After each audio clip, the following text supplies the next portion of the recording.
उसके बाद सबकी देख रॉकेट की तरह सबको उड़ाना होगा। अभी इन्होंने मेरे को उड़ाया, अब मेरी गाड़ी उड़ाने की।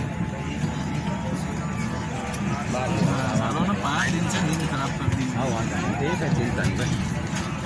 नहीं ये खेल पाट रहे थे फंसाने के चक्कर बजाएगा, देख ऐसी बजाएगा कि जिंदगी भर याद रहेगी। एयरपोर्ट कर दी तो निकल गया उनके काही तकलीफ नहीं मिलना तक निकल ठीक तो लोचन નીચે ઉતરશું ને એટલે ખાલી આ માગશે એ માગ કદાચ માગે કદાચ ના ને કીધું મને કે આ શું છે બીજું કાર છે અને પેલી મારી પૂંજાની પેટી કાઢી બહાર મને કે આમાં શું છે એટલે સાંભળો અમે જોયો ને એટલે મને કે આમાં પૂજા કરો છો મૂકી દીધું પાછું કંઈ ચેક નથી કર્યું મને કહેજો હું કરી દઈશ એવું हाँ दादा મથાણું કીધું